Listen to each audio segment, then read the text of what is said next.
Hello fellow Stone Seekers, welcome to Deck Techs with Darb the Bard. Get your energy drinks ready.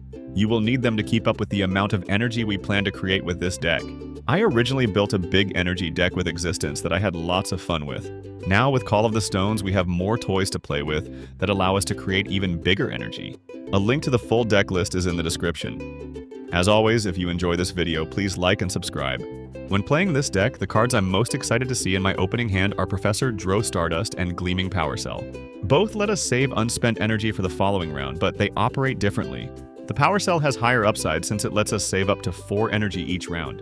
The Professor, on the other hand, is capped at 2 energy, but we get that extra 2 energy even if our unused amount is only 1. So, in the right situation, he turns 1 energy into 2 for the following round. The trick with both the Power Cell and the Professor, of course, is that they don't do anything unless we first have unspent energy. Since they both cost 2, this often means waiting until round 2 for unspent energy and seeing the benefit in round 3. Waiting until round 3 was usually the only option during Existence. However, with Call of the Stones, we are much more likely to benefit from the Professor or the Power Cell from the very start, assuming we first play a land that gives us the Heliosynth link. With that link to reduce their cost by 1, either the Power Cell or the Professor will use up the 1 energy we start with in the first round. So how do we end up with unspent energy after that? The first way is with Borak Salvage Hound, which will come out for no energy with the Heliosynth link. We can then use his tap-free ability to create 1 energy. Again, this is especially great with the Professor since that 1 energy will convert to 2 energy as we begin round 2. Also note that Borak has Heart of a Legend, which means he will make 2 energy instead of 1. If we tap him later in the game after we have a legendary wonder in play. Another way to get an unspent energy in round 1 is with Diamond Shell Tortuga, although we also need a Thalwind link to play him for free. Especially if we have the Professor, it might be worth sacrificing the Tortuga to convert the 1 energy he creates into 2 for the next round. Or we could instead sacrifice the Tortuga at any point to draw a card. The flexibility is great! In addition, Call of the Stones has 3 new lands that can each create 1 energy on play. Starlight Shallows will give us 1 energy if we use our final action of the round to play it. Bloomstone Stream will gain us 1 energy if we tap a Wonder, which can be the Professor with no downside since he doesn't have a tap ability. And Forgekeep Outpost creates 1 energy for each player who already controls a card in the realm. In the following rounds, we want to accumulate more cards that can give us bursts of energy. We have various ways to do this, including the Betrayer of Ironskin Clan, Moonfire Crystal Mouse, Sister Azura Silversong, and the Phoenix Quill. We also have Aliva of the Healing Hearth, which has a tap-free ability to give each player 2 energy, or 4 energy if we control a legendary wonder due to having Heart of a Legend. Giving energy to our opponent is obviously a bit risky, but if we plan carefully, we can use her tap ability when the benefit to us is far greater.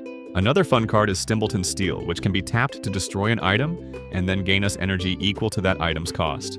Keep in mind that we can even destroy our own item, and we do have a 7-cost item that does nothing after the final round begins. So don't hesitate to make that play in round 7. Speaking of, now is a good time to discuss that item since it's a key card to help us get crazy amounts of energy in the late game.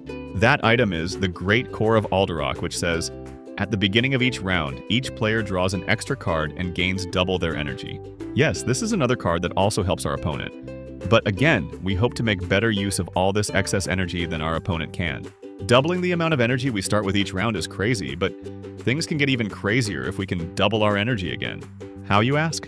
With Commune with Technology, which says that the next time we attack with an equipped wonder during the round, we can choose to destroy a defending enemy or double our energy. We may occasionally need to destroy an enemy with this, but the primary plan, of course, is doubling our energy. You'll note that Commune with Technology requires an equipped wonder. This is why we're running Sand Goggles and Mass Driver 17G. The goggles come with the upside of untapping the equipped wonder. Quite a few of our wonders have tap abilities, so that can come in handy.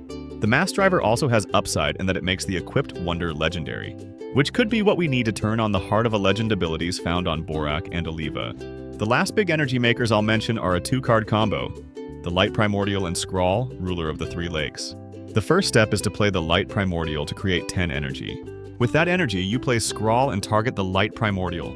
Skraal will trigger the Light Primordial's ability 3 times, creating 30 energy. Now you might be asking, what's the point of making so much energy? Let's talk about the payoffs. Starting with Thunderstrike Volcanic Dragon, another new card that's great in this deck. The Thunderstrike has flying and says, whenever you end a round with unspent energy, put that many +1 counters on this. Since we are already planning to have unspent energy for Professor Dro Stardust and the Gleaming Power Cell, this is a natural fit. If we can play it early enough, it is likely to end the games with tons of +1 counters. We also have Drogothar the Destroyer, which we can tap and spend X energy to put X-1 counters on each enemy in the realm. Not to mention he's also a 10 power dragon with flying. Finally, the main payoff we're looking for is Reforging Titan, which we can tap to create a 5 power Titan token wonder for every 5 energy we spend. So, if we spend 45 energy, we create 9 Titan token wonders in whatever realms we choose. Yes, I have created that many before. Let's finish by going through a possible scenario that brings into focus all the moving parts of this deck. Let's say that at the beginning of round 7, we control only 1 stone and would thus have 8 starting energy. But let's also say we get 2 extra energy from Professor Dro Stardust and 4 extra energy from Gleaming Power Cell, bringing our energy to 14. If we have the Great Core of Alderok in play, that energy doubles to 28. Let's say we then tap Stimbleton Steel to destroy the Great Core for 7 more energy, bringing our total to 35. We then sacrifice a Moonfire Crystal Mouse and tap a Sister Azura Silversong for 5 additional energy, bringing the total to 40. Finally, we play Commune with Technology and then attack with an equipped Wonder, doubling our energy to bring our total to 80. With that energy, we then create 16 Titan token wonders with the Reforging Titan to add 80 power to the board.